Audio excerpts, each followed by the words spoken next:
Good evening दोस्तों आप सभी के लिए। और दोस्तों मुझे उम्मीद है आपकी पढ़ाई जो है दोस्तों अच्छी चल रही होगी, बेहतर चल रही होगी, बेस्ट चल रही होगी। और दोस्तों जो आपको क्लासें उपलब्ध कराई जा रही हैं वो आप दोस्तों मुझे उम्मीद है रेगुलर ले रहे होंगे। दोस्तों कंटेंट आपको पसंद आ रहा होगा दोस्तों।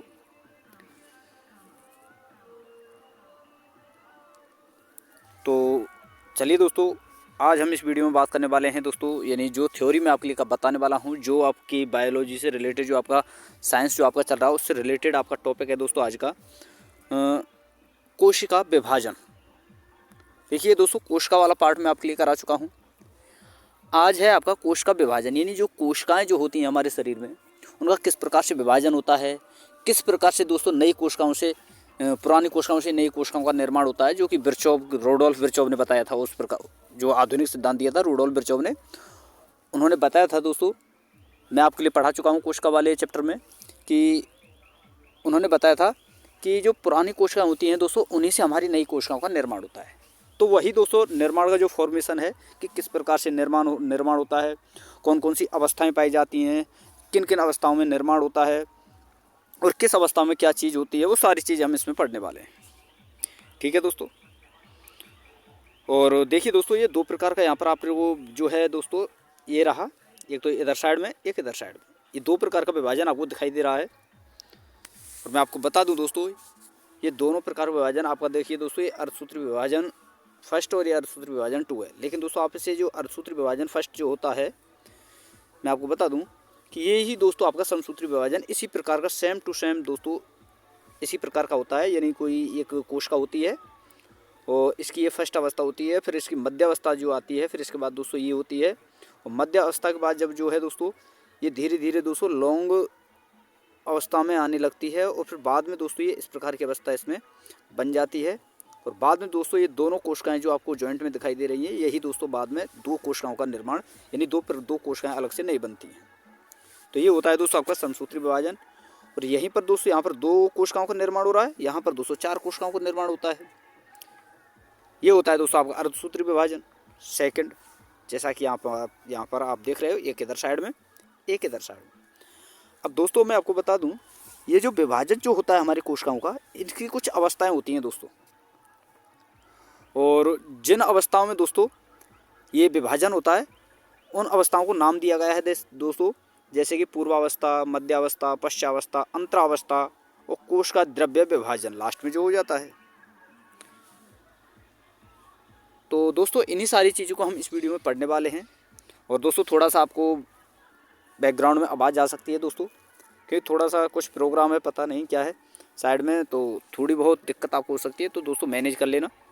ठीक है, तो चलिए दोस्तों वीडियो को शुरू करते हैं बिना किसी देरी के। और जिन स्टूडेंटों ने अभी तो दोस्तों चैनल को सब्सक्राइब नहीं किया है, तो उनसे रिक्वेस्ट है कि चैनल को सब्सक्राइब करके साथ में ऑल वाला बेल आइकन जरूर दबा लें दोस्तों, ताकि मेरी आने वाली हर वीडियो का नोटिफिकेशन सबसे पहले दोस्तों आपके पास पहुँच सके। और वीडियो अगर आपको अच्छी लगे तो वीडियो को लाइक करना है दोस्तों, शेयर करना है।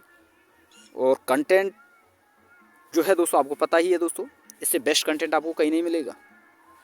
तो बाकी आपकी मर्जी। और दोस्तों नोट्स अवश्य बना लिया करें, साथ में नोट्स बनाया करें और फिर उन्हें रिवाइज भी किया करें। ठीक है, अब चलिए दोस्तों, देखिए दोस्तों वीडियो स्टार्ट करने से पहले मैं आपको बता दूं कि ये हमारी जो क्लासेस चल रही हैं दोस्तों ग्रुप डी की, आपकी दोस्तों फ्री ऑफ कॉस्ट क्लासें आपके लिए उपलब्ध कराई जा रही हैं। और यहाँ पर दोस्तों हमारा जो टारगेट है वो है 25, जो आपकी साइंस आती है ग्रुप डी में, 25 में से 25 का टारगेट हमारा रहने वाला है। और इसमें दोस्तों संपूर्ण साइंस जो कि दोस्तों एनसीईआरटी पर आधारित होती है वो आपके लिए कराई जा रही है। प्रेजेंट में दोस्तों आपकी बायोलॉजी चल रही है, फिर उसके बाद दोस्तों फिजिक्स और केमिस्ट्री, इस प्रकार से दोस्तों आपकी क्लासें मिलने वाली हैं आपको। प्रेजेंट में बायो चल रही है। तो दोस्तों अभी तक जिन स्टूडेंटों ने हमारे चैनल को सब्सक्राइब नहीं किया है, वो चैनल को सब्सक्राइब करके साथ में ऑल वाला बेल आइकन जरूर दबा लें दोस्तों, ताकि मेरी आने वाली हर वीडियो का नोटिफिकेशन सबसे पहले दोस्तों आपके पास पहुँच सके। ठीक है दोस्तों, अब चलिए दोस्तों अब समझते हैं हर पॉइंट को, किस प्रकार से दोस्तों कोशिका का विभाजन होता है, जो कि रूडोल्फ विर्चोव साहब ने बताया था कि पुरानी कोशिकाओं से नई कोशिकाओं का निर्माण होता है। तो वो सारी प्रक्रिया हम समझेंगे कि किस प्रकार से कोशिका का विभाजन होता है, कौन कौन सी अवस्थाएं पाई जाती हैं। तो चलिए दोस्तों पेन कॉपी उठा लीजिए, नोट्स बनाते रहिए। ठीक है, तो देखिए दोस्तों आप यहाँ पर देख रहे हैं सेल डिवीजन, यानी दोस्तों कोशिका विभाजन। तो देखिए दोस्तों कोशिका विभाजन है क्या, सबसे पहले हम समझते हैं कोशिका विभाजन है क्या। तो देखिए दोस्तों, जब कोई कोशिका या मदर सेल या मातृ कोशिका जिसे हम कहते हैं विभाजित होकर 2 या 2 से अधिक पुत्री कोशिकाओं का निर्माण कर लेती है, तो यह क्रिया दोस्तों कोशिका विभाजन कहलाती है। और कोशिका विभाजन की खोज दोस्तों 1855 में रुडोल्फ विर्चोव ने की थी, और इन्होंने ही बताया था कि पुरानी कोशिकाओं से दोस्तों नई कोशिकाओं का निर्माण होता है। और इन्हीं के इस सिद्धांत को दोस्तों आधुनिक कोशिका सिद्धांत कहा गया था, जो कि मैं आपके लिए पीछे बता चुका हूँ। ठीक है दोस्तों, अब देखिए दोस्तों, जो ये आपका कोशिका विभाजन होता है ये 3 प्रकार का होता है। एक तो होता है दोस्तों असूत्रीय कोशिका विभाजन, जिसे दोस्तों एमिटोटिस कहते हैं। एक होता है दोस्तों समसूत्रीय, जिसे मिटोसिस कहते हैं। एक होता है दोस्तों अर्धसूत्रीय, जिसे दोस्तों मियोसिस कहते हैं। अब बात करें दोस्तों कि अर्धसूत्रीय विभाजन की खोज किसने की, तो रेमेक ने, और नाम दिया था दोस्तों फ्लेमिंग ने। वहीं दोस्तों समसूत्रीय विभाजन की खोज किसने की, फ्लेमिंग ने 1878 में। और वहीं दोस्तों अर्धसूत्रीय विभाजन की बात करें तो इसकी खोज की थी दोस्तों 1876 में हर्टविग ने, और नाम दिया था दोस्तों फार्मर व मूरे ने। तो ये दोस्तों बहुत ज़्यादा पूछा जाता है, तो आपको याद रखना है ये तीनों ही। ठीक है दोस्तों, और मैं आपको बता दूं दोस्तों, जो आपका 2022 का ग्रुप डी का एग्ज़ाम जो हुआ था, वहाँ पर हुआ था क्या दोस्तों कि जो आपका जो विभाजन की जो अवस्थाएं होती हैं दोस्तों, वहाँ से भर भर कर क्वेश्चन पूछे गए थे। तो उस थ्योरी पर वो दोस्तों आपको बहुत ज़्यादा ध्यान देना है। ठीक है, कि किस प्रकार से अवस्थाएं आती हैं, किस प्रकार से विभाजन होता है, वो सारी चीज़ें। तो चलिए दोस्तों देखते हैं एक एक करके सारे विभाजनों को। तो देखिए दोस्तों, फर्स्ट है आपका असूत्रीय विभाजन। अब ये क्या है दोस्तों, असूत्रीय विभाजन द्वारा जनन कोशिका का केंद्रक 2 भागों में बंट जाता है। बिल्कुल सही है दोस्तों। इसके बाद कोशिका द्रव्य में संकुचन के दौरान कोशिका द्रव्य भी 2 भागों में बंट जाता है। ये क्या होता है दोस्तों, किसमें होता है, असूत्रीय विभाजन। फिर बाद में क्या होता है दोस्तों, इस प्रकार दोस्तों 2 संतति कोशिकाओं का निर्माण होता है। यह विभाजन दोस्तों प्रोकैरियोटिक कोशिकाओं में होता है। प्रोकैरियोटिक कोशिका किसमें दोस्तों, मतलब जीवाणु हुआ, नीलहरी शैवाल हुआ, यीस्ट, अमीबा, प्रोटोजोआ, इन सभी में ये प्रकार का असूत्रीय प्रकार का जो है विभाजन पाया जाता है। तो आपको याद रखना है दोस्तों, आपसे पूछा जाता है कि जीवाणु में किस प्रकार का विभाजन पाया जाता है। शैवालों का पूछा जा सकता है, नीलहरी शैवालों का पूछा जा सकता है, यीस्ट का पूछा जा सकता है, अमीबा, प्रोटोजोआ, इन सभी का पूछा जा सकता है। तो इनमें आपको याद रखना है दोस्तों असूत्रीय विभाजन जो है पाया जाता है। ठीक है दोस्तों, अब चलिए दोस्तों आगे देखते हैं आपका समसूत्रीय विभाजन। ठीक है दोस्तों, इसे थ्योरी समझने से पहले मैं आपको डायग्राम में आपको बता दूं दोस्तों, जैसे कि आपका ये डीएनए होता है दोस्तों। ठीक है, ये कोई कोशिका है आपकी, सॉरी दोस्तों, डीएनए नहीं। अब इसका जो है दोस्तों, ये जो है आगे चलकर यहाँ पर बढ़ी हुई दोस्तों, आगे चली दोस्तों, इसका डीएनए रिप्लिकेशन हुआ। तो इसके बाद में दोस्तों ये 2 भागों में इस प्रकार बटी। अब यही अवस्था दोस्तों आगे जाकर दोस्तों इस प्रकार से जो है दोस्तों विभाजित होती है। ठीक है दोस्तों, और ये जो तंतु से आपको दिखाई दे रहे हैं दोस्तों, इन्हें कहते हैं हम तुर्क तंतु। ठीक है दोस्तों, वो आगे हम पढ़ने वाले हैं, वह सारी चीज़ें आपको समझ में आ जाएंगी। तो इस प्रकार से ये बट जाते हैं दोस्तों, और यही आगे चल के दोस्तों ये जब अवस्था आती है तो ये क्या है दोस्तों, ये रेड कलर में जो आपको दिखाई दे रहे हैं, इनके 4 भाग बन गए। 2 थे यहाँ पर दोस्तों, 2 से यहाँ पर ये 4 बन गए। और यही दोनों दोस्तों, यही चारों, जैसे लाल और ये आपका जो इस कलर का होता है, इस कलर का है ये वाला और ये वाला, मिलकर दोस्तों 2 कोशिकाओं का निर्माण करते हैं। यानी आप देख सकते हैं दोस्तों यहाँ पर ये रहे आपके 2 कोशिकाएं बनी। तो ये है दोस्तों आपका समसूत्रीय विभाजन। अब दोस्तों इसे ही हम अगर थ्योरी से समझें तो चलिए दोस्तों देखते हैं, और सारी चीज़ें नोट करते हुए चलना है आपको। तो देखिए दोस्तों, फर्स्ट पॉइंट है, इस कोशिका विभाजन को कायिक कोशिका विभाजन कहते हैं, क्योंकि यह विभाजन दोस्तों कायिक कोशिकाओं में होता है और एक समान कोशिकाओं का निर्माण होता है। जैसा कि यहाँ पर आप देख सकते हैं दोनों एक समान है दोस्तों। और समसूत्रीय विभाजन में हालांकि कोशिका का विभाजन होता है, लेकिन गुणसूत्रों की संख्या समान ही बनी रहती है। जैसा कि यहाँ पर आपने देखा दोस्तों, यहाँ पर भी 2 थे गुणसूत्र और यहाँ पर भी गुणसूत्र 2 थे। ठीक है, यहाँ पर भी तो गुणसूत्र 2 हैं। ये बाद में जाकर जब इनका विभाजन हुआ तो यहाँ पर भी 2 गुणसूत्र रहे, यहाँ पर भी 2 गुणसूत्र रहे। ठीक है दोस्तों, तो इस प्रकार से गुणसूत्रों की संख्या जो है दोस्तों इनमें समान होती है। वहीं दोस्तों आगे बात करें शरीर की वृद्धि, मरम्मत और भ्रूण के विकास, भ्रूण में जो विकास होता है, ये सारी क्रियाएं जो होती हैं दोस्तों, जैसे शरीर की मरम्मत होना, भ्रूण का विकास होना, शिशु का विकास होना, ये सारी क्रियाएं दोस्तों समसूत्रीय विभाजन के द्वारा होती हैं। आगे बात करें दोस्तों, अनियंत्रित समसूत्री विभाजन से क्या होता है दोस्तों, कैंसर होता है, ये आपको याद रखना है। और समसूत्री विभाजन की भिन्नताएं नहीं लाई जा सकती। समसूत्री विभाजन से दोस्तों किसी प्रकार की भिन्नता नहीं आती है, ये आपको याद रखना है। आगे बात करें दोस्तों, समसूत्री विभाजन से बनी कोशिकाएं क्लोन कहलाती हैं। जैसे कि यहाँ पर आपने देखा होगा दोस्तों, ये इस प्रकार की कोशिका थी, यहीं आपने जाकर देखा बाद में तो ये भी इसी कलर में और इसी प्रकार की कोशिकाएं बनी, तो क्लोन ही तो हुआ इसका। तो इस प्रकार से ये होता है। अब चलिए दोस्तों आगे देखते हैं, इसी के कुछ पॉइंट हैं अर्धसूत्री विभाजन के ही।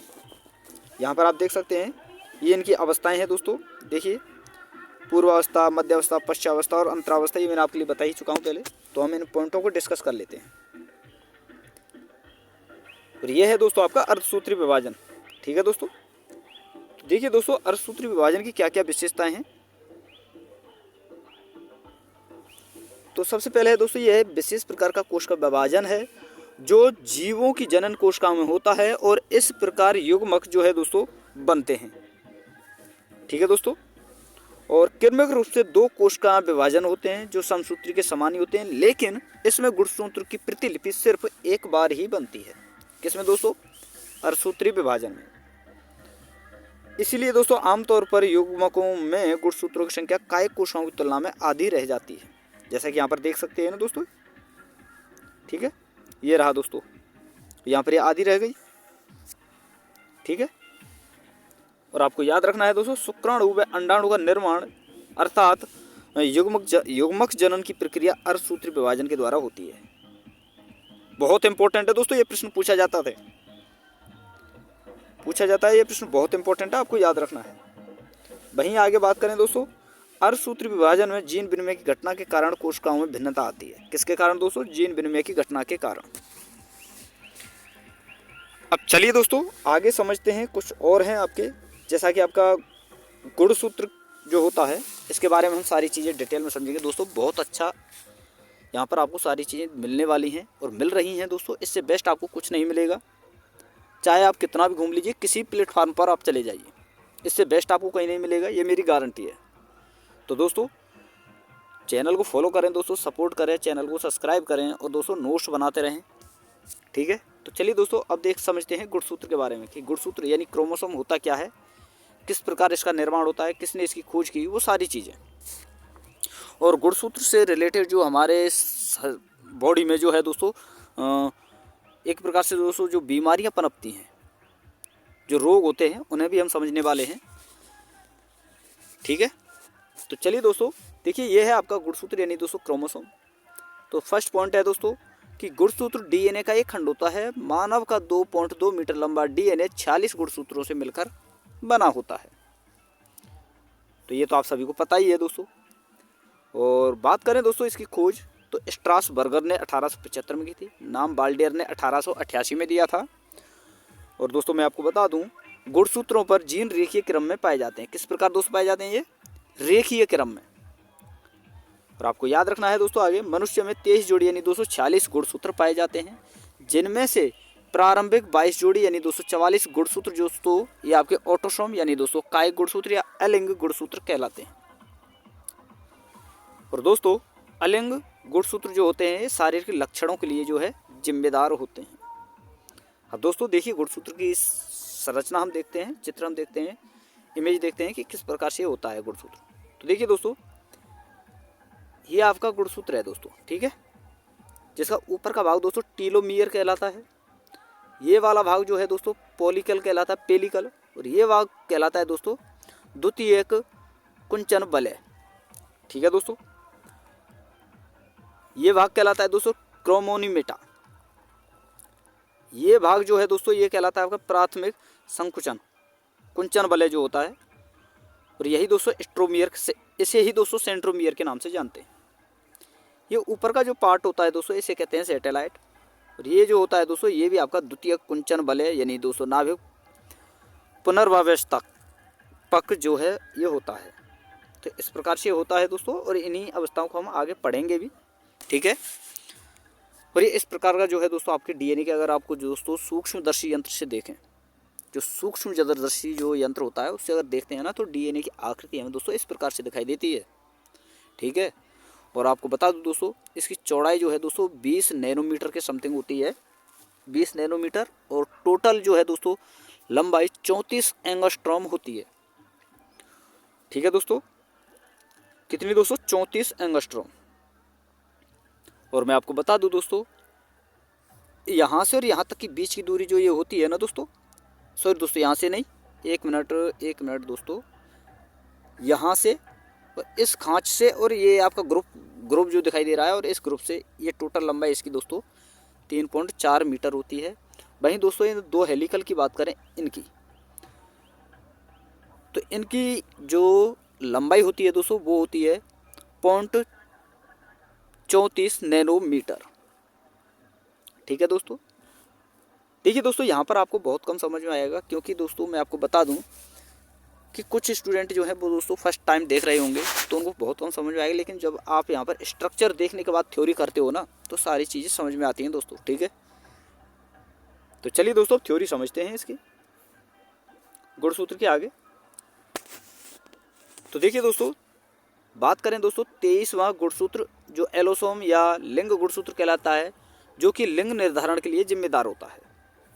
यहाँ पर हम बात करें दोस्तों 23वां जोड़ा XX होने पर लड़की और XY होने पर लड़का होता है, ये तो आप सभी को पता ही है दोस्तों। आगे बात करें दोस्तों, मनुष्य में कुल 23 जोड़ी यानी 40 गुणसूत्र, लगभग 30,000 जीनों जो हैं इन गुणसूत्रों पर पाए जाते हैं, जिनमें से सर्वाधिक जीन दोस्तों गुणसूत्र 1 पर लगभग दोस्तों मैं आपको बता दूं 2968, और सबसे कम दोस्तों 22 गुणसूत्र पर लगभग 231 जीन जो हैं पाए जाते हैं। और आपको याद रखना है दोस्तों आगे कि प्रत्येक गुणसूत्र पर प्रोटीन का आवरण पाया जाता है, जिसे दोस्तों पेलिकल कहते हैं। और ये भी आपको याद रखना है दोस्तों कि प्रत्येक गुणसूत्र 2 अर्ध गुणसूत्र से मिलकर बना होता है। ठीक है, आगे देखें तो दोस्तों देखिए, प्रत्येक क्रोमेटिड जिस बिंदु पर जुड़े होते रहते हैं उसे दोस्तों गुणसूत्र बिंदु या दोस्तों सेंट्रोमियर कहते हैं। जैसा कि यहाँ पर आपने देखा था ना दोस्तों सेंट्रोमियर, ये रहा दोस्तों, यहाँ पर ये जो जॉइंट है, यहाँ पर ये खांच जो है, इसे कहते हैं दोस्तों सेंट्रोमियर, इस जॉइंट को। ठीक है, तो चलिए, और इसे गुणसूत्र का प्राथमिक संकीर्णन भी कहते हैं। जैसा कि यहाँ पर आपने देखा दोस्तों, प्राथमिक संकीर्णन यहाँ पर लिखा हुआ है, ये रहा, ये प्राथमिक संकीर्णन है यहाँ पर, ये सेंट्रोमियर कहलाता है। ठीक है, आगे बात करें दोस्तों, अब चलिए, प्रत्येक क्रोमेटिड में 2 धागे जैसी संरचनाएं गुथी हुई संरचनाएं होती हैं, जिन्हें दोस्तों वर्णसूत्र या क्रोमोनिमेटा कहते हैं। जैसा कि यहाँ पर आपने देखा था, ये रहा दोस्तों, ये रहा, ये 2 धागे जैसी संरचनाएं होती है ना, इस प्रकार से आपको, इस प्रकार से यहाँ पर इस प्रकार से आपको दिख रही हैं, यही है दोस्तों पूरा गुणसूत्र, ये वाला। ठीक है दोस्तों, इसे कहते हैं दोस्तों क्रोमोनिमेटा। ठीक है, अब चलिए आगे देखते हैं। वर्णसूत्र पर मोतियों के जैसी बिखरी संरचनाएं जो है दोस्तों वर्ण कर्णिकाएं कहलाती हैं। आया समझ में दोस्तों? कुछ गुणसूत्रों में प्राथमिक खांच के अलावा एक और सकरा भाग होता है, जिसे दोस्तों द्वितीयक संकीर्ण कहते हैं। जैसा कि यहाँ पर आपने देखा था दोस्तों, ये रहा आपका द्वितीय संकीर्ण, यहाँ पर भी होता है ये वाला। ठीक है, तो इस प्रकार से ये होता है। आगे बात करें दोस्तों, ये रहा, जिन गुणसूत्रों में द्वितीय संकीर्ण पाया जाता है उन्हें दोस्तों सैटेलाइट गुणसूत्र यानी दोस्तों SAT क्रोमोसोम यानी दोस्तों अनुषंगी कहा जाता है। और मानव में आपको याद रखना है दोस्तों, गुणसूत्र नंबर 13, 14, 15 और 21 एवं 22 जोड़ी के जो गुणसूत्र होते हैं दोस्तों, ये सैटेलाइट गुणसूत्र होते हैं। और गुणसूत्र का अंतिम किनारा जो होता है दोस्तों, वो टीलोमियर या अंतःखंड कहलाता है। देखिए, ये आपका अंत किनारा होता है, ये रहा दोस्तों, ये अंतिम छोर होता है, ये प्रारंभिक छोर होता है, जिसे सैटेलाइट कहते हैं। और ये अंतिम छोर होता है यानी अंतिम भाग होता है, जिसे दोस्तों टीलोमियर कहते हैं। ठीक है, चलिए दोस्तों आगे समझते हैं। पॉलीटीन गुणसूत्र या महागुणसूत्रों की खोज दोस्तों बालबियानी नामक वैज्ञानिक ने डिप्टे परागण कीटों में की थी। एक पॉलीटीन गुणसूत्र होता है दोस्तों, जिसे हम महागुणसूत्र कहते हैं, तो इसकी खोज किसने की थी दोस्तों? बालबियानी ने। एक होता है दोस्तों लैंप ब्रश गुणसूत्र होता है, और इसकी खोज भी दोस्तों सैलामेंडर उभयचर में की अंडजनन कोशिकाओं या दोस्तों oocyte कोशिकाओं में फ्लेमिंग के द्वारा जो है की गई थी, लैंप ब्रश गुणसूत्र की खोज। क्योंकि दोस्तों इसकी आकृति जो होती है ना दोस्तों, वो लैंप की सफाई करने वाले जो ब्रश होते हैं ना दोस्तों, उनके जैसी जो है होती है। वहीं दोस्तों आगे बात करें, ये जो गुणसूत्र होते हैं दोस्तों, ये अर्धसूत्री विभाजन प्रथम की प्रोफेज अवस्था में दिखाई देते हैं। ठीक है, अब चलिए दोस्तों, गुणसूत्र के बारे में सारी चीज़ें मैंने आपके लिए पढ़ा दी हैं। इससे बाहर कुछ भी आपको देखने को नहीं मिलेगा, बाकी आपके लिए बता चुका हूँ मैं। अब चलिए दोस्तों आगे देखते हैं सूत्री विभाजन या माइटोसिस। यानी सूत्री विभाजन जो होता है, माइटोसिस जो होता है, ये है क्या दोस्तों, और इसके कौन कौन से चरण हैं, वो सारे चरण भी हम पढ़ने वाले हैं। तो देखिए दोस्तों, सूत्री विभाजन जनन कोशिकाओं को छोड़कर अन्य सभी प्रकार की कायिक कोशिकाओं में होता है। जनन कोशिकाओं में नहीं होता है ये कभी भी, ये आपको याद रखना है दोस्तों। सूत्री विभाजन जनन कोशिकाओं केवल आपका होता है अर्धसूत्री विभाजन। ठीक है दोस्तों, और इस प्रकार का विभाजन सामान्य रूप से विभज्योतक या मेरिस्टमी कोशिकाओं में भी होता है। किन में दोस्तों, एक तो या तो होगा विभज्योतक में या मेरिस्टमी में। और आपको बता दूं दोस्तों, समसूत्री विभाजन या माइटोसिस में होने वाली घटनाएं निम्न अवस्थाओं में बांटा गया है। जो घटनाएं ये होती हैं, इन्हें बहुत सारी अवस्थाओं में बांटा गया है, जिन्हें दोस्तों संयुक्त रूप से कोशिका चक्र हम कहते हैं। और ये दोस्तों दो चरणों में संपन्न होता है, एक तो मीटोसिस और एक दोस्तों मियोसिस। मीटोसिस ये होता है दोस्तों आपका, एक होता है दोस्तों मियोसिस। होता क्या है दोस्तों, देखिए मैं आपको बता दूं, इनमें अवस्थाएं होती हैं जैसे प्रोफेज, प्रोमेटाफेज, मेटाफेज, एनाफेज और टीलोफेज। ठीक है दोस्तों, और यही आगे चलकर इनकी जो अवस्थाएं होती हैं, ये होती हैं दोस्तों प्रोफेज 1, मेटाफेज 1, एनाफेज 1, टीलोफेज 1।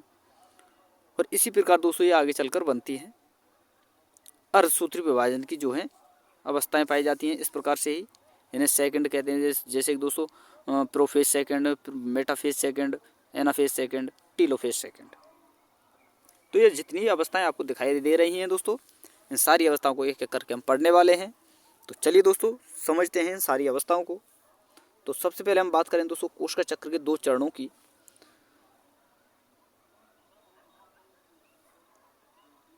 तो फर्स्ट अवस्था है दोस्तों इसमें अंतरा अवस्था। तो ये अंतरा अवस्था है क्या दोस्तों, ये मैं आपके लिए बता देता हूँ कि देखिए दोस्तों, इसका फर्स्ट पॉइंट हम समझते हैं, पॉइंटों के द्वारा ही आपको सारी चीज़ें समझ में आ जाएंगी। तो अंतरा अवस्था या इंटरफेज अवस्था जो है, ये है क्या दोस्तों। तो देखिए दोस्तों, अंतरा अवस्था दो कोशिका विभाजनों के बीच की अवधि होती है। जो दो कोशिका विभाजित होती हैं उनके बीच की जो उनको विभाजन होने में जितना समय लगता है, उसे कहते हैं दोस्तों अंतरावस्था। और जब कोशिका स्वयं को विभाजन के लिए तैयार करती है, तो इस अवस्था में गुणसूत्र जो है जाल के समान महीन और अत्यधिक लंबे हो जाते हैं। ठीक है दोस्तों, अगला पॉइंट है दोस्तों, इस प्रावस्था में केंद्रक और कोशिका द्रव्य दो भागों में संश्लेषी या उपापचय क्रियाएं चरम सीमा पर होती हैं। किसमें दोस्तों, कोशिका द्रव्य, ये जो आपका केंद्र व कोशिका द्रव्य जो होता है, इन दोनों में संश्लेषी व उपापचय क्रियाएं चरम सीमा पर होती हैं। और कोशिकाएं उन सभी आवश्यक पदार्थों का संश्लेषण व संग्रहण करती हैं जिनकी कोशिका विभाजन में आवश्यकता होती है। और इस की जो आपका ये इंटरफेज होता है दोस्तों, ये अवस्था जो है दोस्तों, जो समय लेती है, यानी इस अवस्थाओं में जो समय लगता है वो लगता है दोस्तों 24 घंटे। ठीक है, तो ये आपको याद रखना है। अब बात करें दोस्तों विभाजन अवस्था की, प्रावस्था की। तो देखिए दोस्तों, ये भी दो चरणों में होता है, जिसमें पहला है दोस्तों केंद्रक विभाजन या कैरियोकाइनेसिस जिसे हम कहते हैं। दूसरा होता है दोस्तों कोशिका द्रव्य विभाजन या फिर दोस्तों साइटोकाइनेसिस। ठीक है दोस्तों, तो देखिए दोस्तों, केंद्रक विभाजन को चार प्रमुख अवस्थाओं में बांटा गया है, जैसे कि प्रोफेज, मेटाफेज, एनाफेज और टीलोफेज। ठीक है दोस्तों, तो चलिए एक एक करके इन सारी अवस्थाओं को दोस्तों हम पढ़ने वाले हैं। तो आपका ये रहा दोस्तों। और दोस्तों आपको ये चीज़ें आपको जरूर याद रखनी है। देखिए, जो आपका समसूत्री विभाजन के फलस्वरूप केंद्र दो भागों में बंट जाता है, ये आपको पता ही है दोस्तों। और जिससे एक मात्र कोशिका दो संतति कोशिकाएं बनती हैं। और मैं आपको बता दूं दोस्तों, समस्त संतति कोशिकाओं का केंद्र कोशिका विभाजन से पूर्व उपापचय की दृष्टि से सक्रिय रहता है और इस अवस्था को दोस्तों अंतरावस्था कहते हैं। जैसा कि मैं आपके लिए पीछे बता चुका हूँ दोस्तों, ये वाला नहीं दोस्तों, एक मिनट, ये रहा दोस्तों आपका अंतरावस्था, जो कि मैंने यहाँ पर डिटेल में बता दिया था। ठीक है, तो चलिए दोस्तों, और अंतरावस्था और सूत्री विभाजन को मिलाकर दोस्तों कोश का चक्र कहते हैं, और कोश का चक्र वहाँ से आपका स्टार्ट हो गया है। अंतरावस्था दोस्तों दो विभाजन अवस्थाओं के मध्य का जो है अंतराल होता है, जिसे दोस्तों कहते हैं इंटरफेज, और इसके भी कई चरण होते हैं। तो चलिए दोस्तों, अब एक एक करके इन सारी अवस्थाओं को हम देखते हैं। तो देखिए दोस्तों, फर्स्ट होती है आपकी, पहला चरण होता है दोस्तों आपका G1, जिसे दोस्तों अवस्था या प्रारंभिक वृद्धि काल जिसे हम कहते हैं। ठीक है दोस्तों, और इस अवस्था में कोश का विभाजन चक्र के पूर्ण समय का 30 से 40% समय लगता है। यानी कोश का विभाजन जो होता है उस पूरे चक्र का, उस पूरे समय का 30 से 40% समय जो दोस्तों इस GI अवस्था जो होती है इसमें लगता है। ठीक है, और इस प्रावस्था में कोश का वृद्धि करती है और DNA के संश्लेषण के लिए दोस्तों आवश्यक प्रोटीन्स और RNA का भी संश्लेषण करती है। तो ये थी दोस्तों आपकी GI अवस्था। वहीं दोस्तों आपकी दूसरी होती है S अवस्था या DNA संश्लेषण की अवधि जिसे हम कहते हैं। तो इसमें भी दोस्तों आपका, मैं आपको बता दूं, कुल समय का 10 से 20% समय लगता है, और इसमें दोस्तों DNA एवं हिस्टोन्स के संश्लेषण के फलस्वरूप DNA की पुनरावृत्ति होती है और DNA जो है दोस्तों दोगुना हो जाता है। कौन सी अवस्था में दोस्तों? आपसे पूछा जाता है कि DNA कौन सी अवस्था में दोगुना हो जाता है, तो S अवस्था में। वहीं आगे देखें तो दोस्तों इस समय DNA दो रज्जों को एक दूसरे के इतने समीप होते हैं, इन्हें अलग अलग पहचानना संभव नहीं होता है, क्योंकि दोस्तों इस प्रकार से घुल मिल जाते हैं। जब ये अवस्थाएं आती हैं, ऐसा अवस्था जो आती है, इसमें इस प्रकार से होते हैं ये दोस्तों कि इन्हें पहचाना ही नहीं जा सकता कि ये गुणसूत्र अलग हुए भी हैं या अलग हो रहे हैं या इनमें क्या क्रिया चल रही है, कुछ पता ही नहीं चलता। तो ये होती है इसमें दोस्तों ऐसा अवस्था है, यानी दोस्तों इसे हम DNA संश्लेषण की अवधि भी हम कह सकते हैं। वहीं अगला चरण है दोस्तों आपका G2 अवस्था या द्वितीय वर्धन काल जिसे हम कहते हैं। तो इस प्रावस्था में कोश का चक्रीय कुल अवधि का इसमें भी दोस्तों 10 से 20% समय लगता है, और इस उपावस्था में दोस्तों जो आपका सूत्री कोश का विभाजन, इस उपावस्था में सूत्री कोश का विभाजन की तैयारी होती है तथा विभाजन के लिए आवश्यक प्रोटीन का जो है संश्लेषण भी होता है। तो दोस्तों ये थी आपकी G1 अवस्था, ये थी S1, और ये G2 अवस्था जो है मैंने आपके लिए कंप्लीट करा दी है। अब आगे और समझते हैं दोस्तों और कौन कौन सी अवस्थाएं हैं। तो एक है दोस्तों आपकी M अवस्था। देखिए दोस्तों एक मिनट, M अवस्था या समसूत्री अवस्था, दोस्तों ये आपकी M अवस्था जो होती है इसे ही दोस्तों हम समसूत्री अवस्था के नाम से जानते हैं, और यह G2 अवस्था के बाद की प्रावस्था है। M अवस्था जो होती है दोस्तों, ये G2 जो अवस्था होती है उसके बाद की प्रावस्था है, जिसमें कोश का चक्र के कुल समय का दोस्तों 5 से 10% समय लगता है, और इस अवस्था में दोस्तों समसूत्री विभाजन की विभिन्न प्रक्रियाएं पूरी होती हैं। ठीक है दोस्तों, अब दोस्तों देखिए प्रोफेज जो अवस्था थी, ठीक है, या पूर्वावस्था जिसे हम कहते हैं,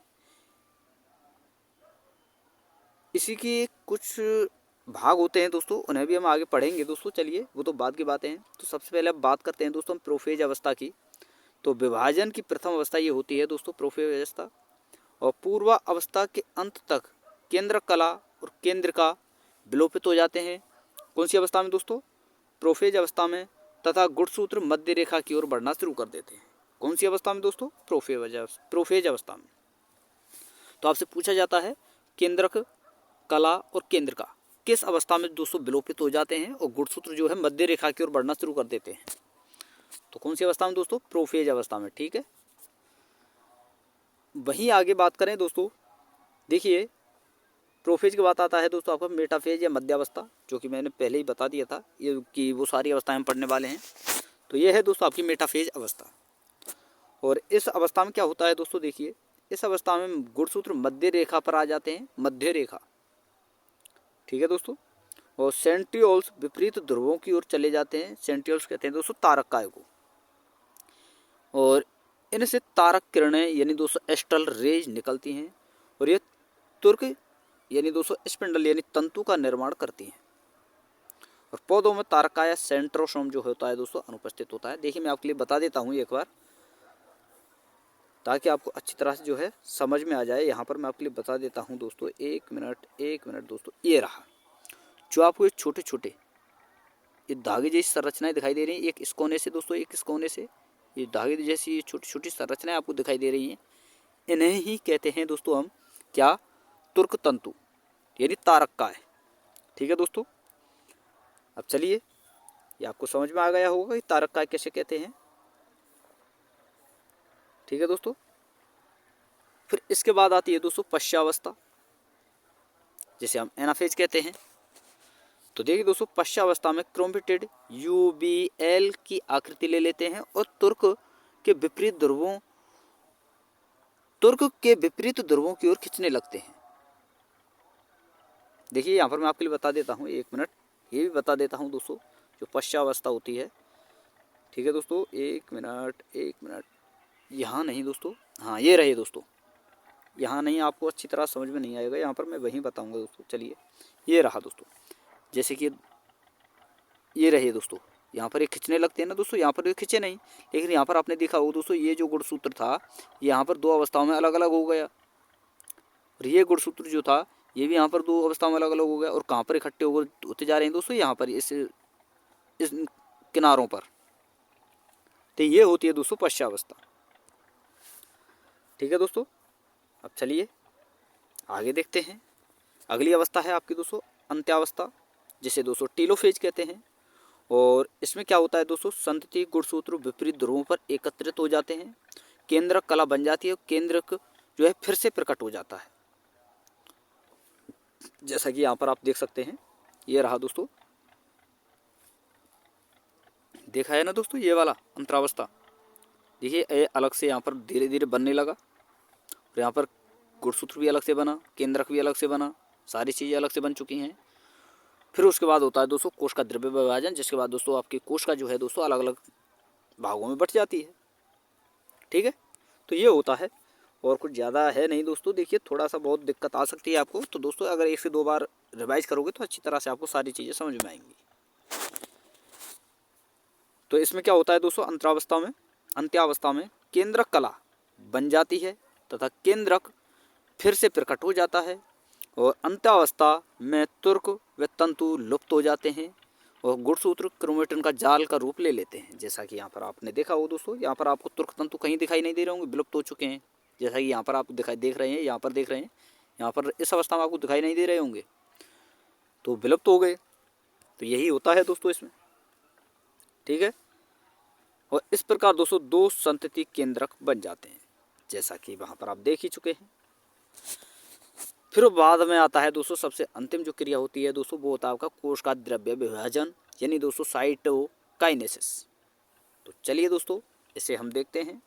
तो देखिए दोस्तों, कोश का द्रव्य विभाजन केंद्रक के विभाजन के बाद होता है। पहले केंद्रक का विभाजन होता है, फिर कोश का द्रव्य का विभाजन होता है।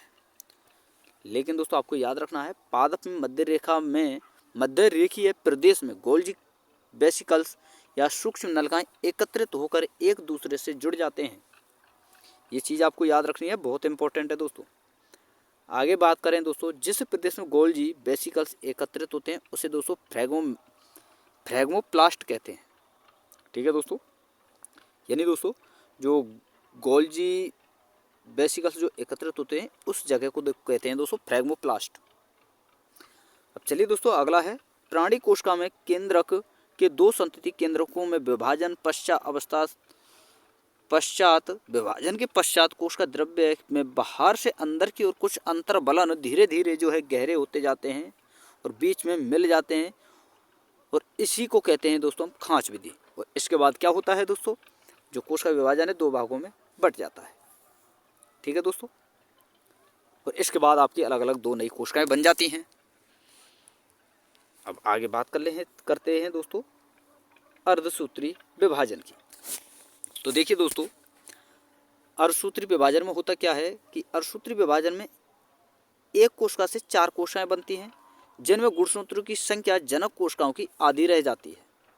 ठीक है दोस्तों, जैसा कि यहाँ पर मैं आपके लिए दिखा देता हूँ, 1 मिनट दोस्तों। ये रहा दोस्तों, यहाँ पर नहीं, एक मिनट दोस्तों। देखिए दोस्तों, ये रहा, ये आपके गुणसूत्र थे, ये आपके गुणसूत्र थे, ये आपके गुणसूत्र, ये 4 भागों में बट गए। अब इन्हीं का ये आधा हो गया, यहाँ पर भी आधा, यहाँ पर भी आधा, यहाँ पर भी आधा, यहाँ पर भी आधा, तो चारों में ही आधा आधा पार्ट है। यहाँ 4 हैं, यहाँ पर 2 हैं, यहाँ 4 हैं, यहाँ पर 2 हैं। ऐसे ही यहाँ पर 4 हैं तो यहाँ पर 2 हैं, यहाँ पर 4 हैं, यहाँ पर 2 हैं, तो अलग अलग भागों में बट गए, आधा हो गया ऐसा। यानी गुणसूत्र यहाँ पर कितने हैं दोस्तों, 4 और 4 8। यहाँ पर आधे आधे भागों में बटने के बाद क्या हुआ दोस्तों, 2 यहाँ पर, 2 यहाँ पर, 2 यहाँ पर, 2 यहाँ पर, टोटल 8 हुए। तो इस प्रकार से दोस्तों 4 भागों में बट जाता है। ठीक है। और असूत्री विभाजन में विभाजन व्यवस्था के 2 चरण होते हैं दोस्तों, ये आपको खास याद नहीं रखना है। ठीक है दोस्तों, केवल इंपॉर्टेंट आपके लिए ये वाली लाइन। असूत्री विभाजन प्रथम एक न्यूनकारी विभाजन है जिसमें कोशिका 2 कोशिकाएं बनती हैं जिनमें गुणसूत्रों की संख्या आधी हो जाती है। और आपको याद रखना है दोस्तों, जबकि असूत्री विभाजन द्वितीय एकदम समसूत्री विभाजन के समान ही होता है, लेकिन सॉरी दोस्तों, जिनमें 2 से 4 कोशिकाएं बन जाती हैं। और असूत्री विभाजन की प्रथम 4 अवस्थाएं ये हैं दोस्तों, प्रोफेज, मेटाफेज, एनाफेज और टीलोफेज। और दोस्तों मैं आपको बता दूं कि जो आपकी मेटाफेज जो अवस्था होती है, ये सबसे लंबी अवस्था होती है दोस्तों असूत्री विभाजन में। ठीक है दोस्तों, तो दोस्तों ये था आपका असूत्री विभाजन यानी कोश का विभाजन का पूरा प्रोसेस। और दोस्तों सारी चीज़ें मैंने समझा दी हैं। थोड़ा बहुत आपको देखिए दोस्तों टफ ज़रूर है और आपको थोड़ा सा दिक्कत हो सकती है, लेकिन दोस्तों मैं आपको बताऊं, जब वीडियो को 1 से 2 बार आप रिवाइज करोगे तो सारी चीज़ें अच्छी तरह से समझ में आएंगी। ठीक है, तो दोस्तों वीडियो अगर आपको अच्छी लगी हो तो वीडियो को लाइक कर दें दोस्तों, शेयर कर दें। और जिन स्टूडेंटों ने दोस्तों अभी तक चैनल को सब्सक्राइब नहीं किया है, उन स्टूडेंट्सों से मेरा कहना है दोस्तों कि चैनल को सब्सक्राइब करके साथ में ऑल वाला बेल आइकन जरूर दबा लें, ताकि दोस्तों मेरी आने वाली हर वीडियो का नोटिफिकेशन सबसे पहले आपके पास पहुँच सके। तो थैंक यू दोस्तों, धन्यवाद।